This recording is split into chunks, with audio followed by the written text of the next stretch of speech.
दोस्तों नमस्ते।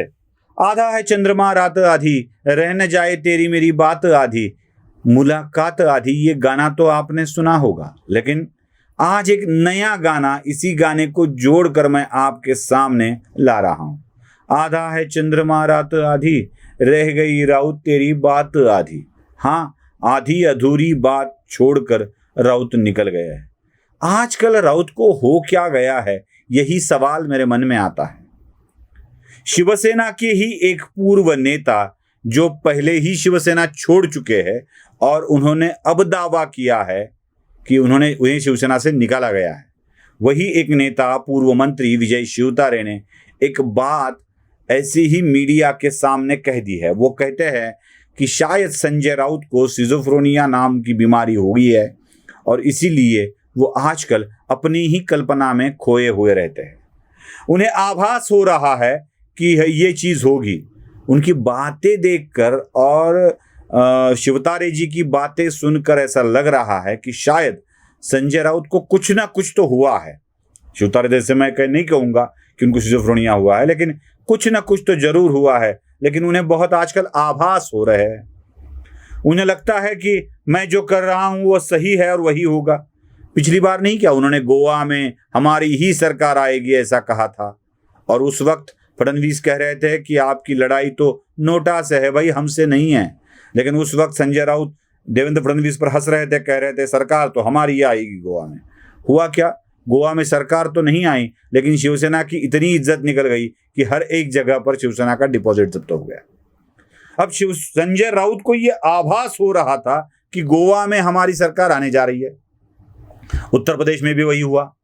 वो तो उत्तर प्रदेश में जाके बहुत से रैलियों में यही भाषण दे रहे थे कि नहीं, हमारी ही सरकार आने वाली है, हम ही सरकार में आने वाले हैं। हुआ क्या? सारे उम्मीदवारों के डिपॉजिट जब्त तो हो गए। वहां गोवा में और उत्तर प्रदेश में आदित्य ठाकरे को ले जाकर संजय राउत ने जिस तरह की बातें आदित्य ठाकरे की निकाली है ना, वो कल्पना से परे है दोस्तों। चलो, मैं संजय राउत के आधी बातों पर आ रहा हूं। संजय राउत ने हाल ही में एक ट्वीट किया है जिसमें बारबाडोस नाम के एक देश का संदर्भ देकर कहा है कि उसकी जनसंख्या कुल 2.5 लाख के करीब है और वहां पे 27 मंत्री काम कर रहे हैं। वैसे ही देखा जाए तो महाराष्ट्र की जनसंख्या 12 करोड़ है और वहां सिर्फ 2 मंत्री काम कर रहे हैं। तो क्या राउत साहब, महाराष्ट्र की जनता के हिसाब से कितने मंत्री होने चाहिए? अगर बारबाडोस में 2.5 लाख में 27 मंत्री बनते हैं तो 2.5 करोड़ में कितने 270 बनने चाहिए, और कम से कम 10 करोड़ भी पकड़ लिया जाए जनसंख्या तो 1200 तो मिनिस्टर जरूर बनने चाहिए। संजय राउत क्या दूसरे देशों के संविधान पर इस देश को चलाना चाहते हैं? जरा सोचना पड़ेगा।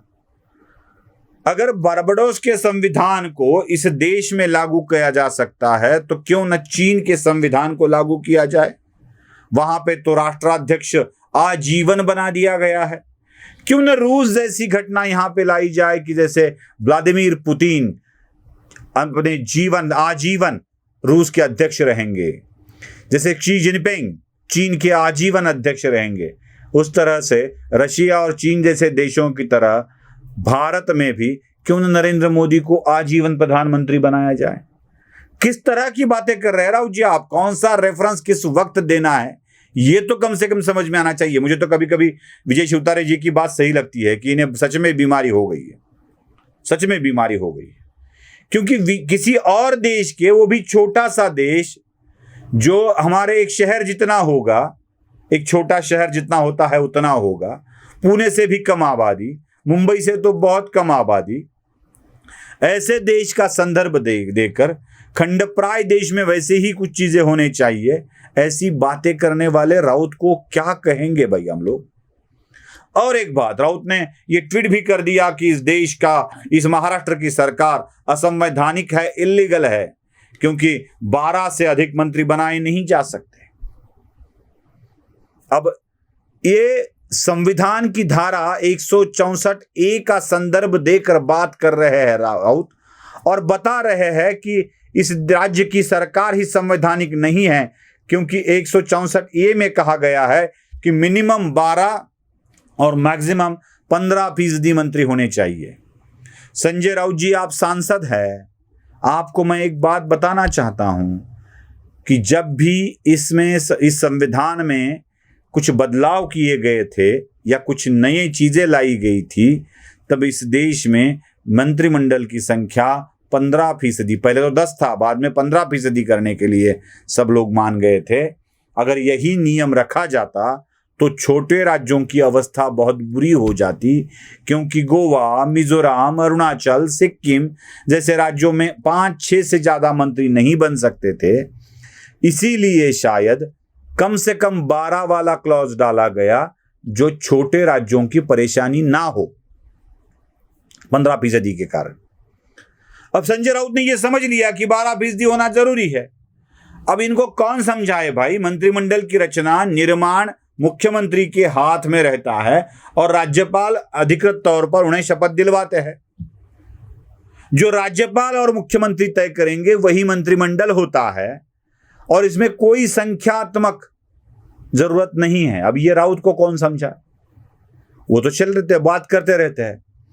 उन्हें ऐसे ही लगता है कि वो जो कुछ सोच रहे हैं वही संविधान है, वही सच्चाई है, वही बात असली है। अगर यही राउत समझते हैं तो राउत अपने ही दुनिया में, अपने ही विचारों में मशगूल है, खोए हुए है।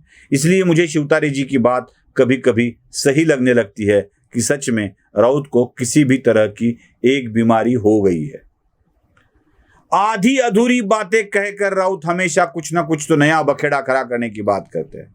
कभी कहते हैं राज्यपाल को अधिकार ही नहीं है सरकार बनाने का, कभी कहते हैं विधानसभा अध्यक्ष की चुनाव ही गलत हो गया है, कभी कहते हैं सरकार का ये गलत विश्वास प्रस्ताव ही गलत था। अरे भाई, आपके मुख्यमंत्री तो मैदान के बिना लड़े ही निकल गए थे, इसीलिए कोई ना कोई सत्ता चाहिए, इसलिए सत्ता का प्रावधान करना पड़ा था।